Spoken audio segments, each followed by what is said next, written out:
Well, hey, good afternoon. My name is Jerome Davis, and I'm the Executive Vice President of the Denver Metro Chamber of Commerce, and I'm also the President of Denver Metro Chamber Leadership Foundation, and CIVIC is an affiliate of the Leadership Foundation. Learning what is top of mind for Metro Denver businesses as it relates to CSR and ESG is critical to ensuring we continue to expand our own work and support businesses who uplift our communities and workforce.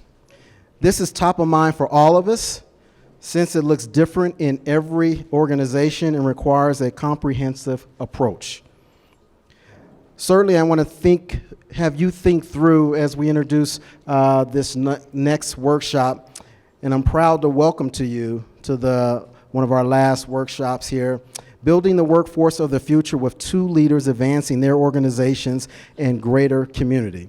And as we go through this workshop, I really wanted you to think through this lens of understanding what are the talent needs, both currently and in the future, but also think about this from an individual standpoint, particularly as you look at what are your own value sets when you think about that and how they fit with an employer, and then also understand that intersection of what are the value principles of an employer, and then understanding how some of these challenges are coming into play as we think about the future. So really happy and pleased to introduce our two speakers. Will Simpkins is the Vice President for, give it up for Will. I'm good for that. Will brought his audience here for, all right, Will. Vice President for Student Affairs at Metropolitan State University of Denver, leading student engagement and wellness initiatives, enrollment, management services, and workforce development and industry partnership for a vibrant urban campus in one of the United States' fastest growing cities.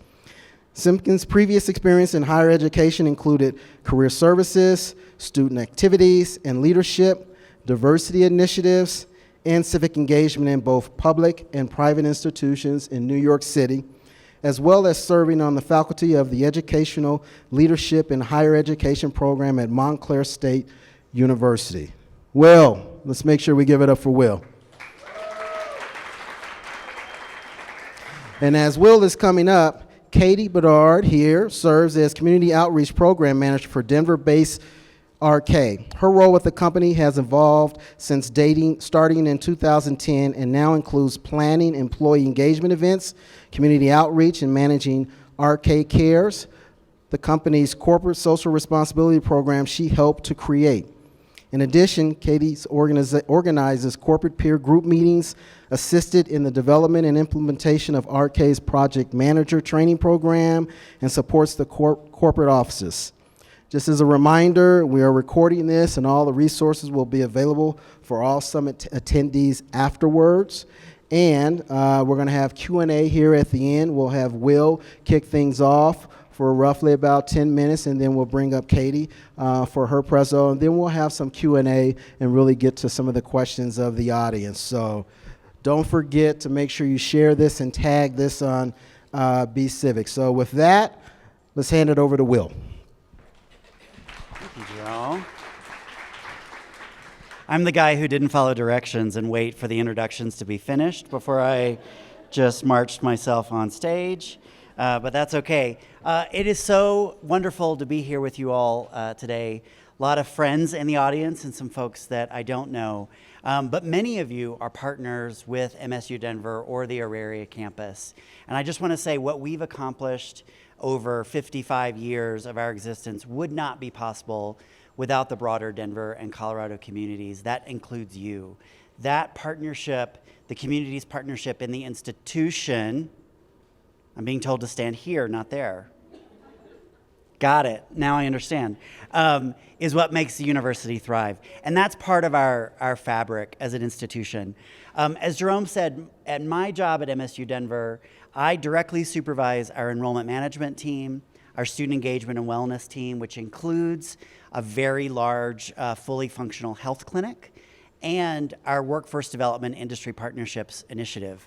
So sometimes I feel like a small business CEO. I've got 250 staff, thousands of clients out in the community, and it really is about, can we continue to offer the same level of service with the resource question, since the governor released his budget yesterday, with the resources that we have. And that's often where you come into play. But I want to tell you a story. 5 years ago, when I was recruited to come out to Colorado to do this sort of strange job that folks in my line of work don't really get all that often, Janine Davidson, our president, sent me a news article. And she was livid. She said, "Can you believe this?" And it was an article about how a group of Denver businesses, maybe some of you in the room, had purchased a $500,000 billboard in Silicon Valley, extolling how wonderful Colorado was, and shouldn't all those tech workers move to Colorado? And at the very, at the very bottom, it said, yes, this is a poaching strategy. Now, when I moved here, everybody said, welcome, and don't tell all your friends in New York how wonderful it is here. So I get it. But the question that Janine asked me is, $500,000 to recruit already educated folks from California to do jobs that we know our Coloradans can do if we could invest in the right opportunities to give them the skills and access and networks to enter those fields. And she said, what could you do with $500,000? And I gave her a list.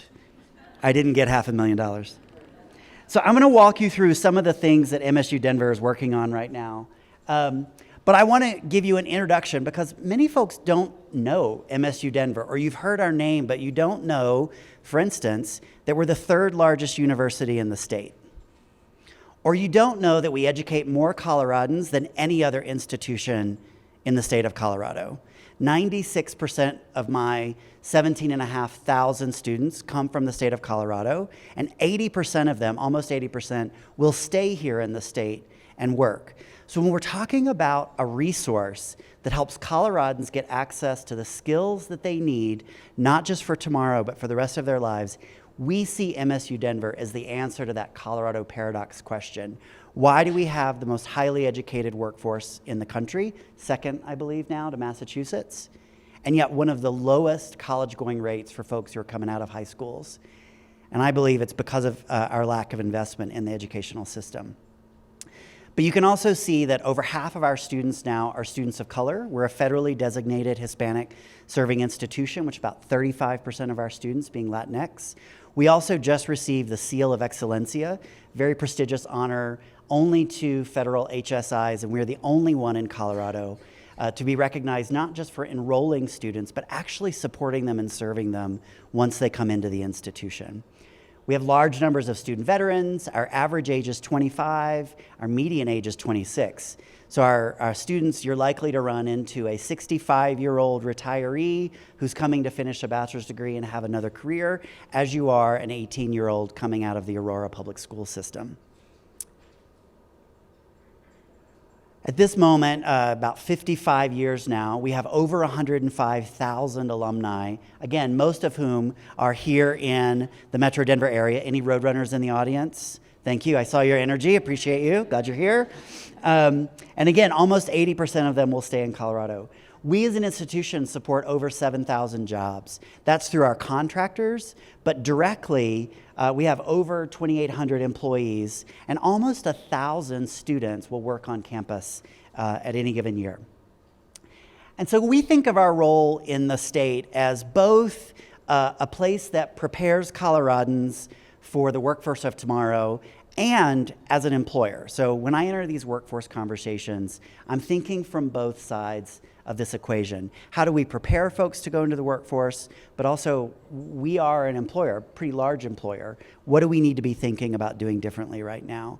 And I want to leave you with a couple of things that I've observed, and I'll walk you through some of our strategies.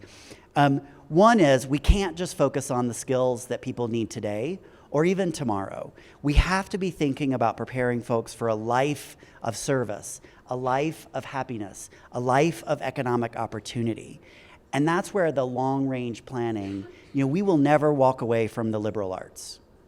I'm an English major. That's where I learned how to think, how to write, how to communicate, right? How to understand stories. These are really important things. I I then went and got a degree in counseling and then got a degree in public policy because that was the specific field that I wanted to go into. But I use that undergraduate degree almost every day, so it's the lifelong learning. We have adopted a concierge model of industry partnerships. So for many of you, if you're going to have a relationship with a university, there's probably either someone in the fundraising office, maybe you found someone in the career center, and they're going to introduce you to 15 people, and then you have to manage those relationships. We've said we don't want just one-off relationships with our significant industry partners. That's not how Denver works. We want you to have one person that you know you can call at the university. We will cultivate the broader relationships inside the organization. So if you're an organization that wants to do faculty research, run some internships, hire our students, maybe give us a ton of money, we will take it if you want to. We don't want to make it hard for you to manage that relationship. So in our Classroom to Career Hub, which is about 4 years old now, we've built out a team of about a dozen industry navigators to help us do that work. And we have two big goals. By 2030, we want 100% of our students to have been involved in experiential learning. That's work-based learning, internships, research, service learning projects, you name it. 2030. And we want 100% of our students engaged in some form of career planning throughout their time as a student, starting pre-orientation, going all the way to graduation. That's the infrastructure that we're trying to build to do college career planning a little differently. We're working right now on strategies to better partner with our K-12 districts and industry employers to build out holistic pathways for Coloradans. We've got some exciting things in the works with the St. Vrain Valley School District around aviation and advanced manufacturing, building out concurrent enrollment, because our students don't see us as individual players. They need all the pieces to fit together in a nice, seamless way so that we don't lose them on those pathways. We've also established a few partnerships. We have the Finish What You Started, which is a state grant where adults who've got some credits but no degree can come back and finish it and receive some scholarship dollars through the COSI program. We're one of the few Amazon Career Choice programs in the state, so the Amazon employees can use their tuition benefit at MSU Denver, and I think we've got about 150 of them who've chosen us right now to finish that degree. We've rapidly expanded our online programs. So our social work program was one of the first MSW programs in the country to go fully online, and we've long had students on the Western Slope getting social work degrees. And I'm sure all of you in this room know we desperately need social workers right now in Colorado. So we see that as part of our mission in the state. But it's those partnerships, and if you've ever been on our campus, our Aerospace Engineering Sciences building, on the first floor, there's all the fun equipment. I was an English major. I don't know what it does. It's pretty. It has rubies in it. It measures things. But the kind folks at Lockheed who gave us that equipment, or York or Hartwig, have said, we want your students knowing the best, most current equipment, and so we're going to donate it to you so that they're being taught these skills on the same equipment that they're going to use when they hit the job. And Lockheed, beyond even that, their staff are teaching in our programs, both aerospace and advanced manufacturing, and we have a significant co-op program that then students can get hired into. About 85% of our students who do the Lockheed program end up getting hired. So that's just a sort of sample of what we're doing on the industry side. As an employer, we've had to think differently. The Great Resignation hit us about midway through the pandemic. In my division alone, I lost 40% of my staff. And we were already struggling to get financial aid out the door, to do our general processes, to engage and care for students. So one of the things we've done is removing or lowering degree requirements for specific jobs. We had the leisure of being able to require a master's degree for things like admissions recruiters, financial aid counselors. You do not need a master's degree to do those jobs. By removing that degree requirement, making it a bachelor's degree, it also allowed us to grow our own talent, to take really incredible student workers who'd been working in our offices, student employees, and move them into those full-time jobs toward the end of their time with us. We've had to focus a lot on livable wage. I'm going to scare you. Maybe not. Many of you come from the nonprofit world. My admissions recruiters were making $37,000 in 2020. $37,000. So when I joined the Prosper Colorado Job Strike Force and they said livable wage in Denver, this was 2020, is $42,500, the guilt kicked in. So we have, over the last 3 years, begun in my area to raise our base salaries. We should hit $50,000 by 2026. That's both with investment from the university and just deploying our resources. We have to spend our money supporting the staff that we have as opposed to growing new positions. That's a strategic decision that we've made over the last 2 years because our people are our most important asset. And if we're just feeding into that churn, we're actually hurting our business model rather than supporting. We've also had to automate the entire HR process. Searches were taking anywhere from 3 months to 6 months, and we've worked now to get almost half of our searches under 45 days. We've had to think a little more critically about equity in the hiring process, but there are ways to hold on to equity and have efficient searches. We just had to get out of our own way, frankly, to do that work. And then finally, like everyone, we had to think critically about alternative work arrangements. We created a policy where every staff member deserves a meeting with their supervisor to talk about flexible hours, a remote schedule. We created a workbook for the supervisor and employee to work through together. It's actually been working really well. I would say the missing piece was supporting our leaders in having those conversations with the staff who are asking for a lot of flexibility. But so far, I feel comfortable that we're on the right track, but we still have a lot to learn. And so before I give up the stage, the website, if anybody would like to join us, become a partner, hire our students, you can see me, you can go there, and we'd be happy to talk to you. And now I introduce Katie. Katie, the amazing Katie.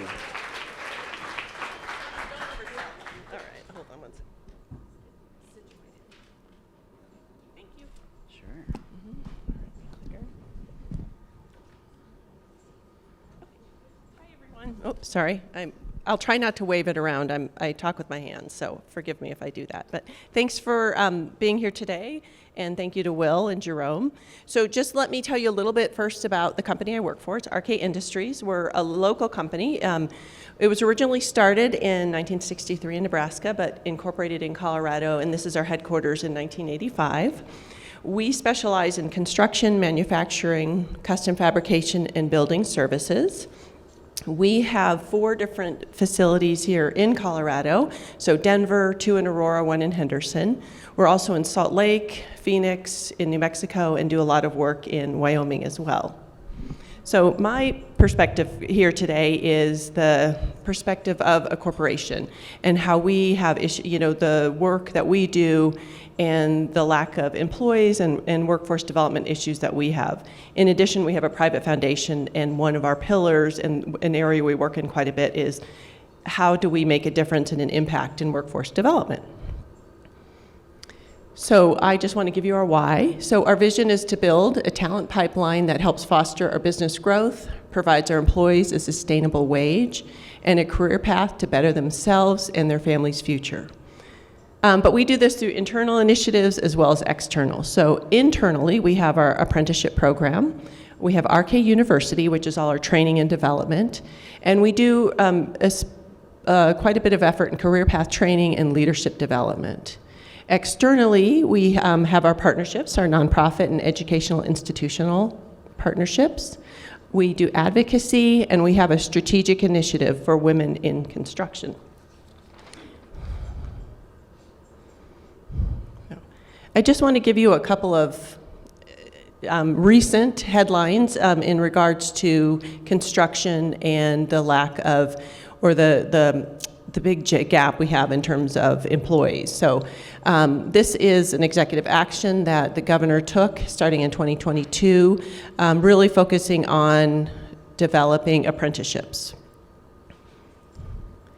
This is from 2017. It was mandated by the state that all public school career counselors have to inform high school students about post-secondary opportunities such as college, but also skilled labor and military.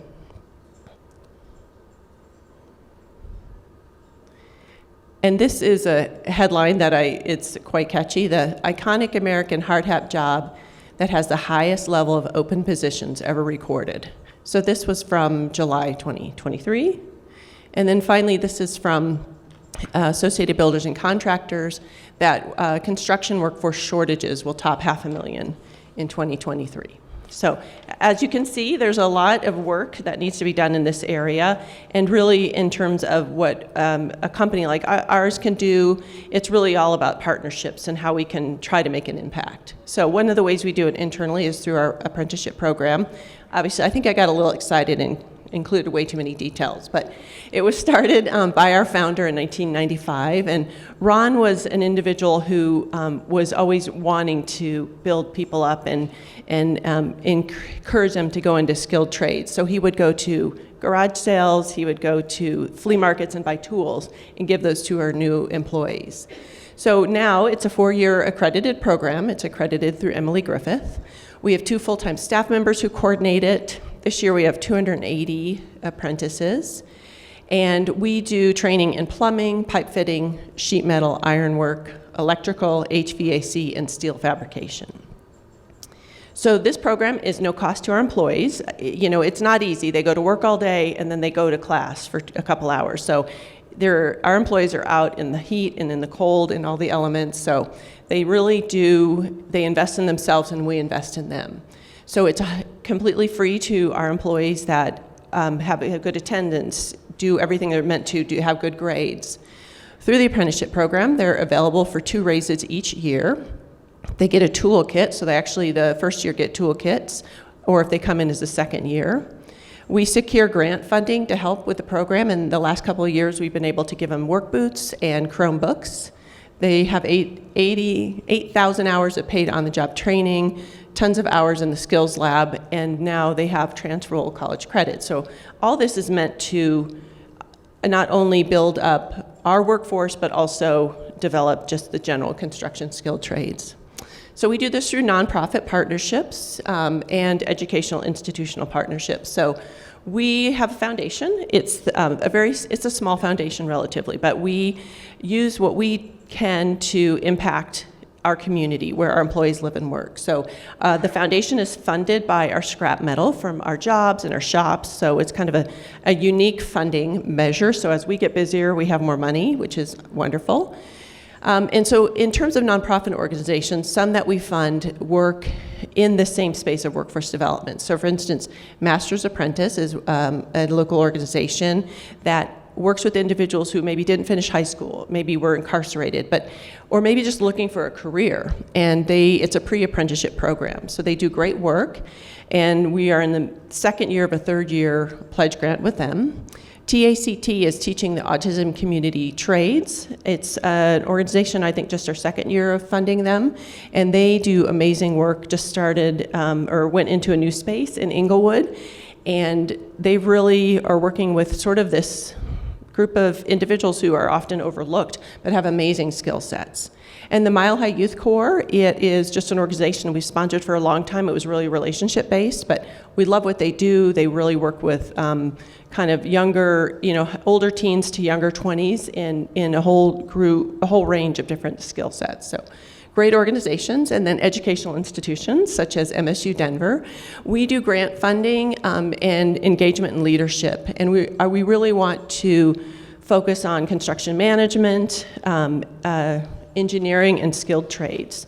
So some of the organizations that we work with are high school trade programs, such as Adams 12, the 5-star school district. They have a great future forward career and technical education program, a really amazing facilities that we've toured, and we've been happy to support them in the work that they do. I'm excited to announce that next week we'll be starting giving our first of 5 installments grant check to MSU Denver for a scholarship for construction management, which is exciting. It's a growing program, one of their I think fastest growing programs that they have at the university. And in addition to that, we have supported community colleges, the Community College of Denver, Community College of Aurora, and then we recruit internally for our summer construction management interns. So and then the last part of this is just advocacy. So we, in terms of advocacy, are leadership. So we're on our executive team is on industry associations such as the Builders Association of Builders and Contractors, the Colorado Apprenticeship Board. So we try to work within the system as well and within our associations to make a difference. One of our owners, John Kenning, is on the MSU Denver Foundation Board. I think he's been on there since 2012 for a long time. He was on Colorado Workforce Development Council, Emily Griffith Technical College, so a whole variety of different ways to just continue to work together, raise awareness about workforce development, and really work together to find ways that we can solve the issues. Our strategic initiative is Women in Construction. We are putting a lot of effort into bringing women into the trades. At my company, which is kind of the same nationwide, is that women are only 10% of the workforce, and kind of when you drill down into that, 10% includes all the staff who works in the office in accounting and marketing, in CSR. And really, it's almost less than 3% that are actually field and skilled trades. So we tried but failed, unfortunately, to make a women-only apprenticeship class. We just couldn't find enough women to recruit to do that. So it's a work in progress. We have some initiatives that we are doing. We started one called Build Like a Girl. We did that last year, and we'll do it again next year. And it was a chance for young girls. We worked with the Girl Scouts of Colorado, the Mile High Council, to come in and really get hands-on and see women doing welding, see women doing plumbing. We made it fun. You know, you did take some components from plumbing and make a planter. But, you know, ways to just see women in action. We have been a sponsor for 4 years and participated in Transportation and Construction Girl. And last year, we didn't do it this year, but last year we were the best booth because the girls actually got to weld. They put on the vests and the helmet and everything. So people kept asking us this year if we were doing it again. And we'll do other things, such as we have our own Women in Construction events that we do each year. March is National Women in Construction Week, so we focus on that. And then I'm pleased to say that the Colorado Outstanding Apprentice for 2023 is one of our own. Her name's Cynthia. She's a second-year electrical apprentice, so that was really wonderful. She'll get her award next week. And then just the last two are tackling issues and removing barriers. So in addition to training, providing training, we do a lot of just getting the word out and letting people know that construction is a great, and skilled trades are, the career path is almost limitless in terms of where you can start in the field, and you can, I mean, as soon as people get experience, they try to steal them away, so we do our best to keep them. But we also try to remove those barriers, such as providing the training. And a couple of years ago, John Kenning, who's our COO and one of the owners, worked with DORA, the Department of Regulatory Affairs, to provide some of the certification tests that you need to go to the next level, to have those in Spanish as well as English. So our next hurdle will be textbooks and the code books, but we're doing everything we can in terms of those areas. And then finally, I just wanted to mention mental health awareness and suicide prevention. Unfortunately, construction is usually number 1 or 2 in terms of suicide. So that's an area that our company really focuses on. It's something that's core to who we are in terms of talking about it, providing resources, making sure all our safety team is trained, and just kind of making it not sort of normalizing the conversation a little bit.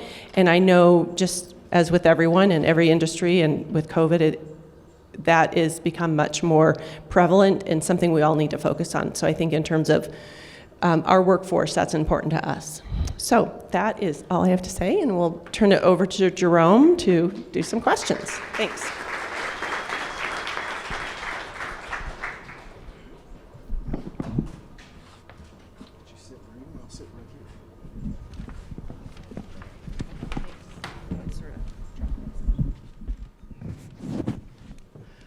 Well, thank you both for that great overview as it relates to workforce development from your lens, and 2 different lenses for us to hear about in terms of some of the challenges you see today and the needs we've got to address in the future. Back in my day, and I'm not going to tell you when that day is, all I needed was just give me a pension, some good pay, and some medical benefits, and I probably didn't even know what the values were of the organization, and I was pretty happy. That probably is not the case right now. You probably need that plus. When you think about the needs of today and how you solve those from a workforce development standpoint, and also what are those issues you're trying to solve in the future concurrently, what do you think is the most important factor that you've got to think about? And I'll start with Will on that question and then follow a few Katie to follow up. Yeah, so the answer is equity, and I'll tell you why. So when you were talking about, wanting the pension and the good job and the benefits, that was my parents. They both retired at 55. They were both state employees, a teacher and a police officer, and they're living their best lives right now. My mom became a teacher. She was the first in our family to go to college because in 1971, the state of Virginia had a drastic teacher shortage and offered free tuition to public institutions if you got a teaching degree and agreed to teach in the state for 5 years. She taught for 37, right?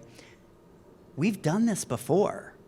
We know how to solve workforce shortages in a way that brings entire families into economic opportunity. My sister and I both have doctorates. We're both in education.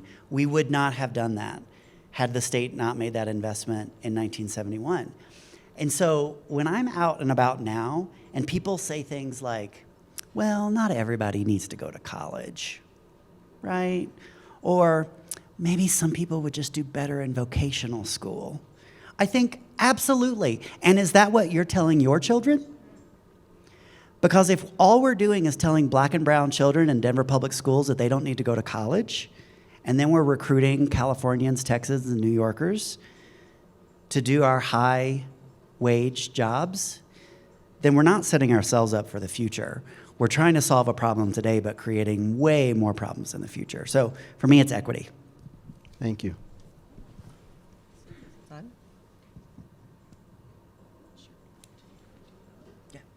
Okay, thank you.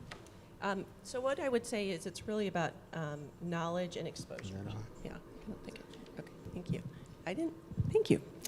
Really, it's about, to me, knowledge and exposure, just letting people know what's available and what opportunities are. I think, particularly now, there's so many different ways that people can find jobs, create jobs, but there's also the jobs that are there and you just don't maybe think about them, right? There's, in terms of construction, the learning curve is amazing. Some of the work that our employees do, it's so technical, and you need that training, and you need that expertise, and you need to know how, what the pathway is too. It's also about, if I start here, where can I go? So I guess for me, it would just be about providing the opportunities and the knowledge, and then for companies to be willing to invest in their employees, and looking at them from that, as you said, your employees are the most important thing. You can't do the work without them. So that investment in knowledge. Thank you. Katie, I know you talked a little bit about some of the programs that RK has, both internally and some good stuff in terms of where you're trying to penetrate in a very difficult industry as it relates to construction. And what would you say to the females in the audience if you're trying to recruit them of why they would want to come and work for RK? I think that it's about thinking that women can do it. I mean, I think in terms of why there's that big equity, the big gap, gender gap, it's because maybe there's just not, there might be some bias there that women can't do this job, or there might be, there's just not that, it's not a natural pathway. So I would say that the sky's kind of the limit in terms of if you come into the industry and you work hard, just like any job, you're going to be successful. And I just think that for maybe women, they have never thought about it in, construction's heavy and hard work and all that. Yeah, that's part of it. But there's also the very fine details and the skills that we find, sometimes women are more detail oriented, so they may be better at certain things. So I just think it's maybe to women who are thinking about it as an opportunity, it's a great career. It's also something that maybe just haven't thought about, and to give it a try. And that you can transition from there. Because I think some of our best workers are the workers who pretend they start out in the field and they get that experience, but then they go to something else. They go to CAD, or to me, those are our employees that are gold, because they have this great, they can look at it from all different aspects of building a building. So I think that sometimes we need more women to balance out the males in our business as well. So probably not the best answer, a little. But hopefully it's really for us just letting them know about the opportunities. Cool, thank you.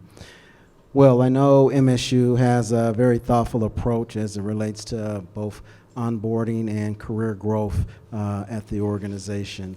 Can you talk a little bit about in more detail of what goes on behind that, and what's the objective of what you're trying to achieve with that? Yeah. So, is this thing on? Nope. We'll do it. We'll figure it out. So again, my organization, my division at MSU Denver, about 250 staff. We are a relatively flat pyramid, lots of folks at the entry level stage, and then a large mid-level management, and then a few of us at the top of the pyramid. So when we talk about career growth, there aren't always opportunities for someone to get a promotion at the time when they're ready for the promotion, if we don't have that opening. But we've shifted our philosophy, lift and launch. If we can give a staff member the opportunity to grow their career, to grow their expertise, to grow their skill set, they may leave us, and we hope they'll come back one day. And when we put great folks out into the world who are doing higher education in the way that we do it, which we hope is getting closer to the way it should be done, we also know that other students are benefiting from that exposure to them, whether they're at CU Denver, the University of Denver, or Colorado State, or wherever else in the ecosystem. So we've pivoted our professional development series, both through human resources and what I do in-house, in two ways. We've created in-house programs. We have our lead program, which is for mid-level managers, so folks who are supervising 3 or 4 folks, to learn deeper supervision skills, grow their leadership and management expertise, and get them access to private coaching, one-on-one coaching, which has really made the difference for a lot of our leaders. We also have programs at the human resources level that are about a semester long for folks who are not yet supervising but want to in the future. They want to get to those fields, right? Inside the division, we've pivoted all of our professional development towards specific competencies. So we're lucky to work in an industry where we have, you may have heard them called KSAs, but it's a very long competency document across 10 areas of things that we should all be able to do. We can use that to actually grow specific skill sets rather than, and I don't want to denigrate things, but I've been to a lot of self-care workshops in my life, and I don't know that I've ever learned how to do it. But I never had a chance to go to a lot of budgeting workshops or a lot of this is how you do hard conversation supervision workshops. We had the assistant superintendent from St. Vrain come in and do a workshop on the Radical Candor book, which I'm a huge fan of. And if you read the book, it's hard to really get a sense of it, but if you go through the training with someone who can facilitate the conversations and then role play with you, it's a much deeper learning. And I'm starting to see that play out in how our team feels about their jobs. We do some surveys to track appreciation, recognition, are you getting ready to leave? And we're starting to stabilize. And in fact, I think we may be healthier now than we were pre-COVID. It just took that jolt of the pandemic to show us we needed to do things a little differently.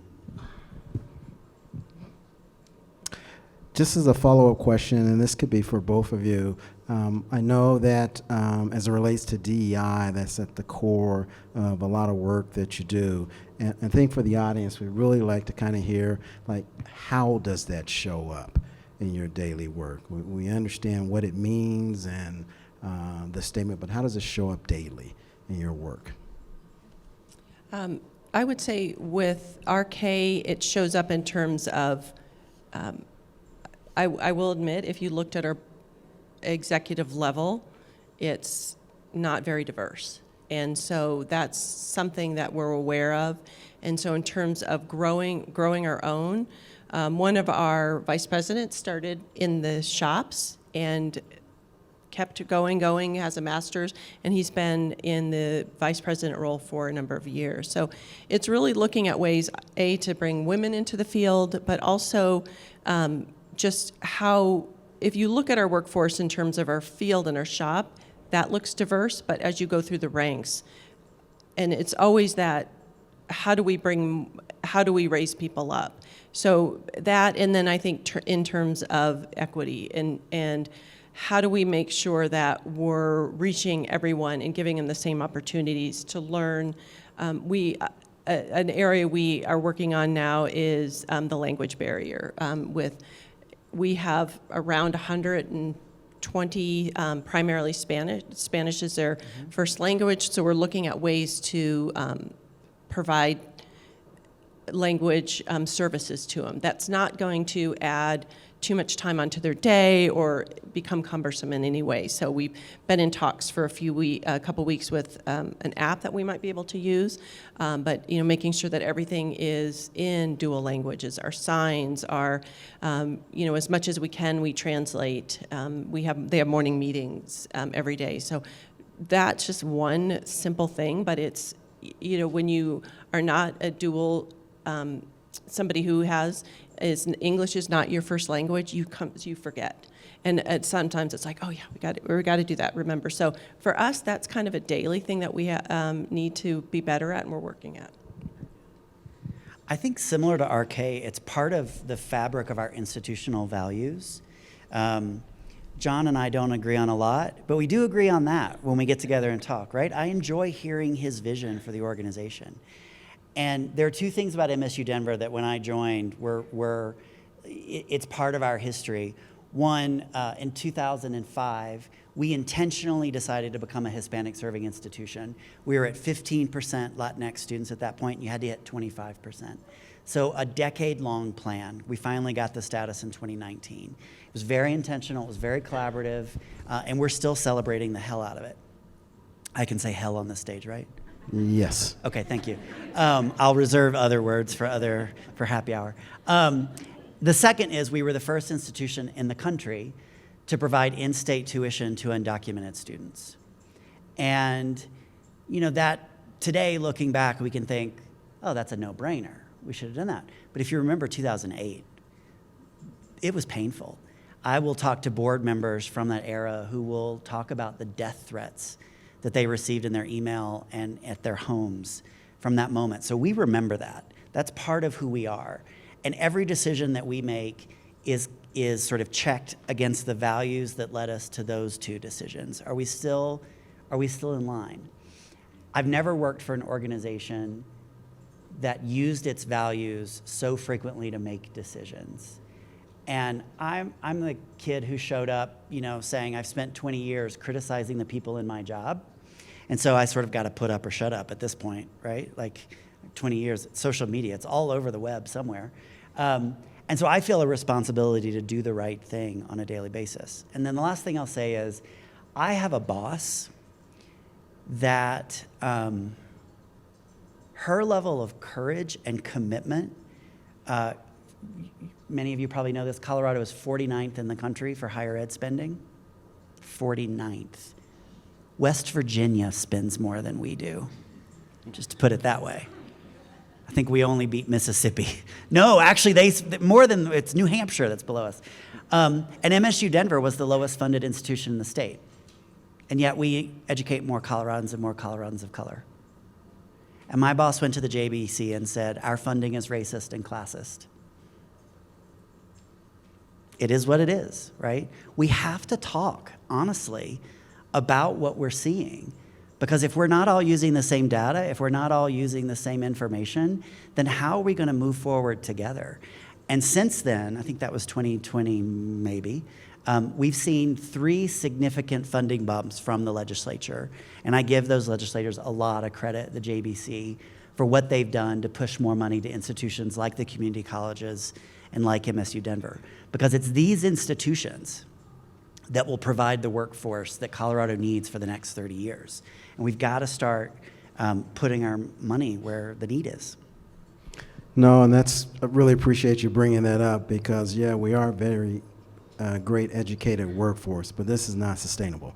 We just cannot continue to import that talent in here and be a successful economy here and compete with other states. So at some point, we've got to really invest hard in growing our own right here in our state. So one last question before we get to the audience.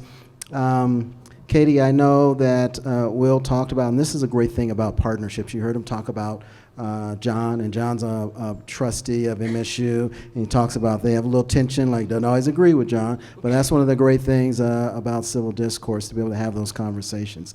When RK thinks about partnerships, what is it that you're looking for, and why MSU? I think when we look at partnerships, and I look at it too from a standpoint of doing community volunteering or whatever it is, I always think it's best when there's multiple opportunities for engagement. So is there a shared goal or shared mission, something that we're both working towards? In this case, this discussion, workforce development. Is there opportunities for involvement from our leaders, from our staff, and are we aligned in certain areas? So I think for me, when I look at it from the standpoint of, obviously MSU Denver's not the best example for this, but when we support other organizations, can I get my employees involved? Can we volunteer? Or with MSU Denver, there's that natural alignment. Several years ago, John Kinning, who is one of our co-owners, worked with MSU Denver to create this pathway. So for our apprentices who finished the 4-year program, could they apply then those credits that they earned and continue on for an advanced degree? So I think that's another way of working together, something that MSU Denver does well, with a need that we have, and multiple ways to be involved. Thank you. All right, let's hear from the audience. Got a couple of great panelists here, and so some great discussion in the back. All right. So this question goes out to Will. Brace yourself. I'm just kidding. So what I know about MSU as well is they serve not only a diverse community, but a community that is typically older. So within that, you'll see that your graduation rates are published for 4 years. However, most of your grads graduate in 5 or 6 years. So just different population. Now my question is that I also see that MSU is about 10%, they graduate about 10% less than many of the schools here in Colorado. And, when I think of that, well, you have a diverse community, age, ethnicity, so forth. I also think of equity. And equity doesn't mean just going to college, it means graduating from college. So we speak about, black and brown kids going to college. Yeah, that's all great and, dandy. But my question is, what initiatives are in place, and have you seen movement with those initiatives to increase or to improve your graduation rates? Yeah, thank you for that question. And it is something that we take very seriously. Our graduation rates are not where they should be. We're one of the lowest in the state. What I would say is a couple things. Where we have the resources to invest in wraparound support for particular populations of students, we see their retention rates go up about 15%. So whether that's our Brother to Brother program, which is for men of color, our CAMP program, which is College Assistance Migrant Program for students who have come out of families that were migrant workers. It's a federal TRIO program. Our TRIO Student Support Services, which is first-gen students of color, Pell eligible. There's a list of about 15 projects where we can provide those resources. So we do see the rates go up. Based on that, 3 years ago, using dollars from the Governor's Rise Fund, we created a program called Pathways to Possible. So we're riffing off of the CUNY ASAP program, if any of you are higher ed nerds and know that. It's a program out of New York City that's proven to be really successful at getting community college students over the finish line on time. So we adapted that, wraparound support for current students. We also invested in high school recruiters, so admissions counselors, in DPS turnaround high schools, which, no surprise, tend to be black or brown high schools. We also did a pilot project with some schools in Sterling and some schools on the eastern side of Colorado, because we wanted to see if we had something to offer to rural communities.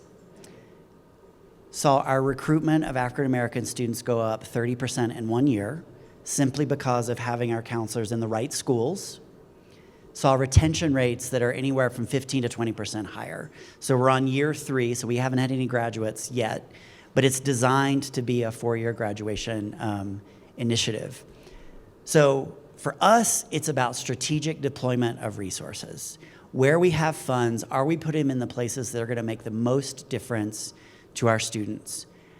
The retention gap between white students and Latino students has almost closed. Last year it closed. This year it's about a 1 to 2% gap.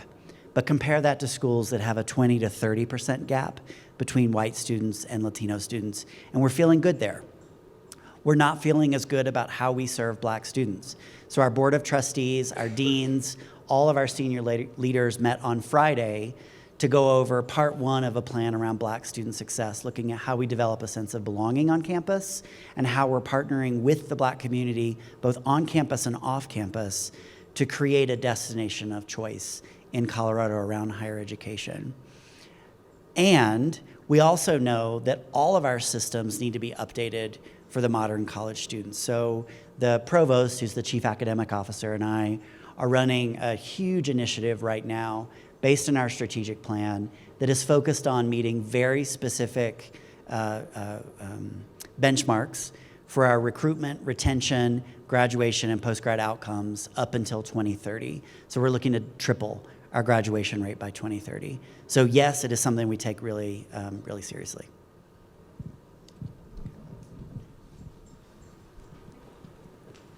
So it goes both for Will and Katie. So we heard the Governor Polis is going to support the Venezuelan immigrants. Is anything that MSU is thinking? Some of them already have skills, already have an education. So is anything MSU is thinking? And the same thing, is RK thinking we can use some of these skills, help them? Because we have 500,000, and I work in construction, so I know what we're doing here. But I also want to know if MSU is going to be able to open those opportunities for the adult learners. Yeah, just real quickly with RK, we with our apprenticeship program, we do test out so we can, see where somebody is in terms of their skill level, and so that for us is how we handle that. And we have a really aggressive prior learning assessment program. So students can either do a portfolio or test out of many classes. We also do recognize international credentials for folks that are bringing them. So we're not a university that says, oh, that's from Venezuela, so we're not going to look at it, right? So between the prior learning, recognizing the credentials, but we're also trying to frame example of sort of language as an asset as opposed to language as a deficit. So I've been a career counselor for 20 years. I've worked at HSIs for most of that time. And I learned when I looked at a resume to say, well, do you have any language skills? And the student would say, no. What language do you speak at home? Spanish. Why isn't it on your resume? Because I wasn't a Spanish major. Okay. So we've got to start teaching folks that these inherent skills that you're bringing, whether you see it as an asset or not, is an asset in the workplace. We've just launched with our Modern Languages Department a Spanish translation certificate that students can test out of many of the classes, but it's an actual credential that they can then put on their resume. So then me, as an employer, because many of our students' families only speak Spanish and we need to be able to meet them where they are, we have now created a process where my staff who speak Spanish can take the assessment, because we do have to have some sort of neutral arbiter, right, of ability, can take the assessment. If they pass the test, we do a 2% salary bump to recognize that they're using their skills more often than we think they are. It also lets us know who our Spanish speakers are so that we can make sure that we're supporting them in their roles and steering students and their families in that way. So that was just one small example. We've got a lot more work to do. Our immigrant services program at MSU Denver is 33 years old now. And I was shocked when I heard that, but 33 years old, immigrant services really works to support students who are somewhere in the process, whether they're refugees, asylees, or undocumented or documented. We have a lot of resources going to our immigrant students. And for the last question. Thank you so much. Gloria, this message is for, or I should say, Gloria Neal, Glow Nose Unlimited, DEIESG Consulting. I know Will, he is such a character. As a matter of fact, all three of you up there have done a wonderful job. But Will, no question, takes the comedic cake. So with that, in a good way, you're mild today compared to how you are. It's very professional here. It here. is extremely professional. You did a great job. I was in the back of the room, so forgive me if this question was asked. But you spoke about Black students and how that ratio is not as good looking as some of the others between Latinx and white students. What is your breakdown, or perhaps what's the number of faculty at MSU where they are Black males in particular, because there are a few people that I know who could perhaps fit that bill. It is so important for students, as you well know, to see themselves. And if they're not seeing themselves, then that also speaks to why there is a gap. So can you speak to that, Will? Yeah, it's incredibly important. In fact, it is likely the most important factor around whether a student of color will be retained in graduating institution. Do they see someone who looks like them? Are they being taught? I have never been taught by a Black man. I have 3 degrees. I spent a lot of time in school. Never been taught by a Black man. We have less than 6 Black women tenured faculty members at MSU Denver. We probably have about 700 tenured faculty, 700. If any of you watch 9 News, Dr. Rosemary Allen does a regular segment, and she actually just did a segment about this phenomenon. So we've had some really good conversations over the last year. One of the things that we're starting to really think about is we've got to grow our own faculty too. And we are not a doctoral granting institution. CU Denver is, DU is, CSU is, there's plenty, right? How do we create undergraduate students who see an opportunity for themselves in the faculty, in the professorate, to come back? Adjuncts are great, but there's only so many people that you can, say, teach a class for $4,000, right? So how do we grow our own PhDs? But it plays out in nursing. So one of the massive issues that we're all going to confront, there are not enough PhDs in nursing to actually teach the nurses that we need. And when this generation of faculty retires, we don't have any to replace them because they make way more money at the hospital than they do teaching nursing. So we've got to start talking about the higher ed talent pipeline of folks who are doing the teaching. It wraps in. What I would say is the Colorado Talent Pipeline has been a really wonderful map over the years. And the 2019 report was the one that specifically said, if Colorado is going to meet its workforce needs, it's going to have to reconcile the equity issues around the Black community in Colorado, because we are not serving the Black community, period. I don't know that I answered your question, but I'm definitely not going to tell a joke about that question. Absolutely. But if I could just follow up really quickly, I'll stand up. Where you talked about the PhD and not having that pipeline into, right? You talk about adjunct, absolutely. I think that's an avenue, but I also agree with you, it's not the answer. But what is the thinking about life experience? I know one of the things that's doing a lot in corporate America is where they're saying, does this particular position need a PhD? Does it need, and so if those are barriers to entry or even alleviating those problems, then what can MSU do to look at that and say, you know, we've got qualified black people, black men? Because when you say, I have never had a black man, there are black people who've never had black teachers. That's not a good thing.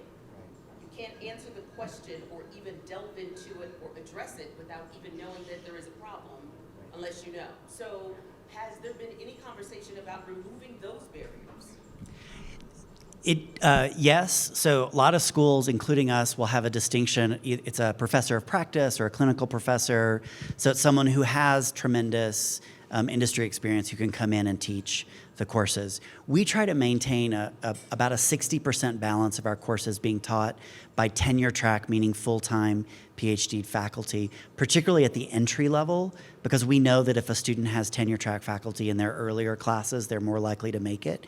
But when you're in those upper division courses where you're getting to play with ideas and implement it, that's where you want somebody who's been there, done that. I think we've got to talk about livable wage for our adjuncts. That's where industry partnerships come into play. Folks who can come in and teach because they've done the work. And then building up mentorship programs. So even if it's not in the classroom, we're bringing folks to campus to talk to our students and build relationships. LinkedIn has some really interesting data. It's some huge percentage now, over 50% of entry-level jobs require 2 to 3 years of experience. And most of our students don't have the professional network that's going to help them get over that hump. So how are we building networks for them while they're in school? It's a huge issue. We're just scratching at the surface. Well, listen, so we're at the end of our session, and I think what we've heard here is that we've got a lot of challenges that we're dealing with right now and many coming down the road, and both of your organizations are working hard to try to address it in your own way. But the important thing that I think came out here for me is that as a group here, one of the things we do very well is sort of this collectiveness of coming together. And why I say that is that they can't solve the issue by themselves. We all have to be involved. We've heard some good critical questions that if we all dig in on this, we can begin to make more of the inroads we want to make improve this state in terms of where it is from an educational standpoint. So please join me in giving a great warm thank you to both Katie and Will. Thank you both.